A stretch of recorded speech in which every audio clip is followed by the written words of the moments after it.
Hello everybody, my name is David. Thank you for watching Crazy Narcissist Ex-Girlfriend. Today's video is Sex with the Narcissist.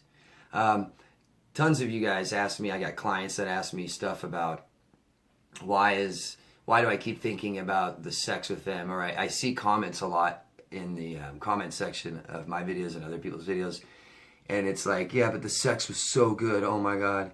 And it's just like, man, you know, don't say that down there. I'm not trying to shame you, but yeah, the sex may have been good, but there's reasons why.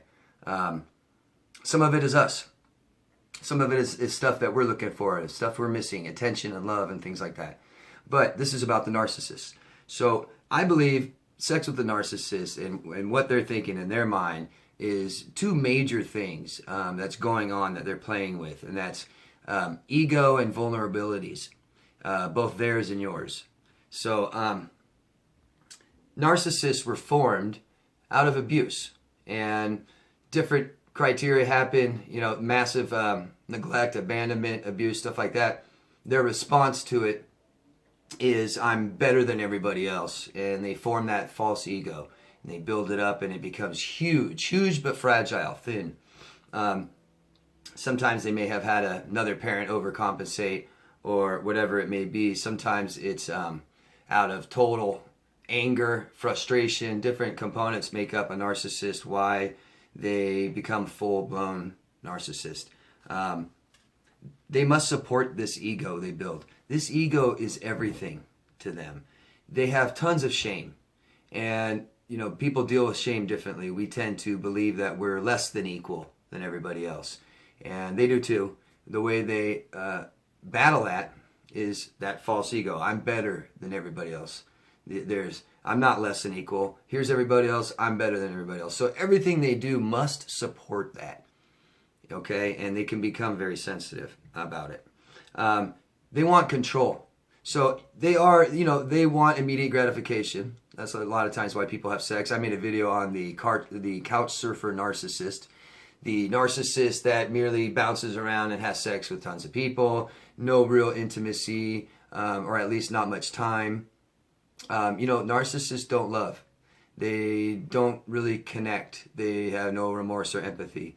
These are crucial parts of a loving, intimate relationship.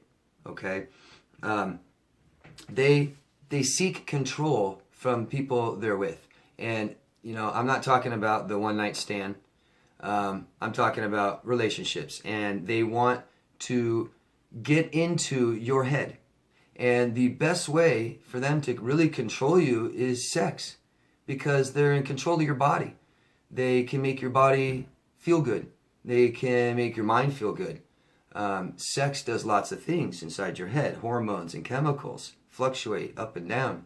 And it's natural for every human after sex to have that feeling of wanting to come back to each other. They play on that. Another way to have control over somebody during sex is they realize there's vulnerability. So you are vulnerable, and they know this, and they want to seduce you. They want to be the best lover. They want to be the most interesting, amazing person in your life. Like all of a sudden this person just came in out of nowhere and swooped you off your feet, and it's just incredible, amazing. They think of things, and I really think, you know, they're narcissists, so everything is about them. So they really want to impress you. You know, these are very charming, people. They can be very charming, they can be romantic, they can be good looking, okay? They know what to do to get you. These are very experienced people. Usually they've had quite a bit of lovers. Now, there are different narcissists, and you have the somatic and the cerebral.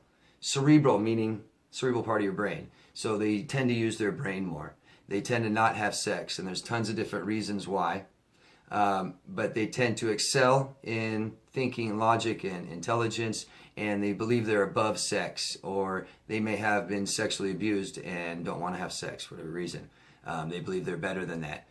Sex may be dirty. They're better than you. Why would they lower themselves to you? The somatic narcissist is the one that uses their body.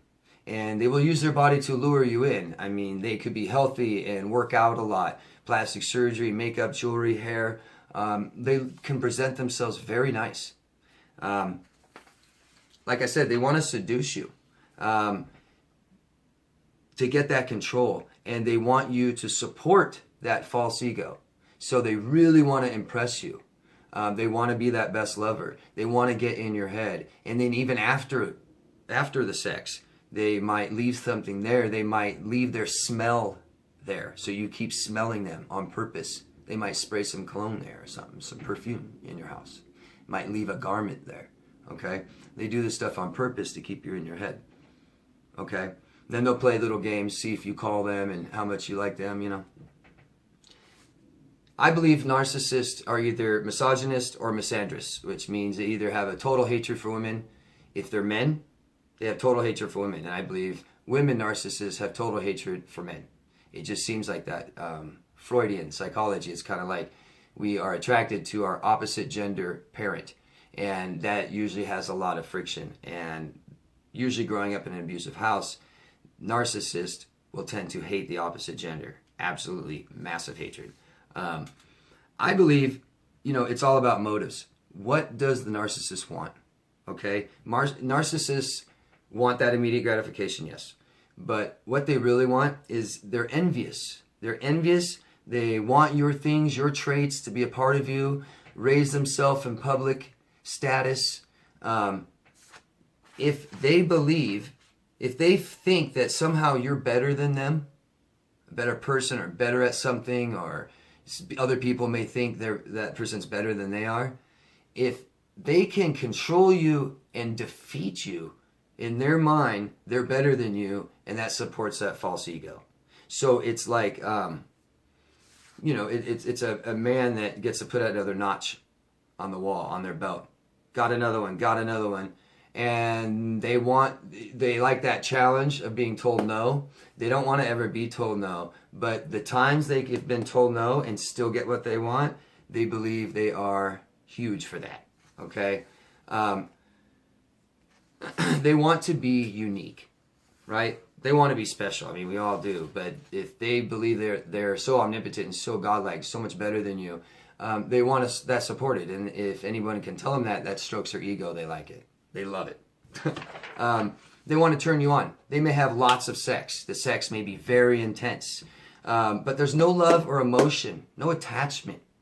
So a lot of times you guys have been in relationships with narcissists, and you'll know that there's no real connection with the eyes and I love you, and it may be more vulgar sex in different areas, in different places. You know what I mean? Common is, from behind. Don't look at each other. You'll notice it's like sex with a robot.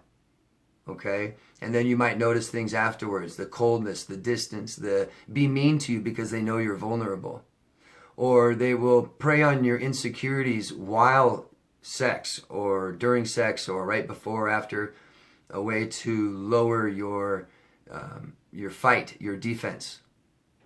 People aren't going to argue about someone that's critiquing them about sex after they just had it. You know what I mean? So vulnerability is a huge, huge thing because they can't be vulnerable. You know what I mean? People with disorders, personality disorders, especially cluster B, they can never be vulnerable, ever. So sex can make them vulnerable. So it's better to make you vulnerable. They will turn that around on you. Okay? They will use sex as currency in a relationship. So if they're mad at you or tell them no, they may later tell you no. Withhold sex. Control. Especially you guys, narcissists can't take no. Narcissists can't be told they're wrong. Narcissists can't be withheld from something they want. So they will come around, turn around, and not have sex with you. They will use that as currency, as control, as tools. Some of the reasons you keep thinking about them, okay, after this relationship, and you say that you don't want them back, and you know you don't want them, but the sex part of it. Well, sex is highly emotional. This is emotional abuse. You're going to think about him because of sex, or her. You're going to think about sex for human beings. And I know you may not even want sex right now, but your brain thinks about sex. What is sex correlated with right now? Your ex. High, intensity, things going on. We also have our own problems. If you dated a narcissist and you were with a narcissist for a long time, things like this, attached to them, and they discarded you. There's reasons for this in your childhood. And it's better to look into that and discover things, about why were you with them. Okay? And some of the reasons you felt the way you did as you were attaching to this narcissist, or why you stayed with them, or things you felt during sex. So just want to throw that out there. It's always best, I'm telling you, I know you guys search out there for answers, but most of the time your answers are inside. You have them, okay? Explore yourself, discover yourself, and you'll find the answers to life, okay? Hope that helps. Thought that was interesting. Feel free to ask me any questions you have, and I'll answer them. And be sure to love yourself first. If you could, vote thumbs up, thumbs down, give me a comment, question, anything. Share this somewhere, multimedia, Facebook, any social media, any groups, things like that. Get this information out there, okay? Let people find it that need it. Thank you, everyone. Take care. Bye-bye.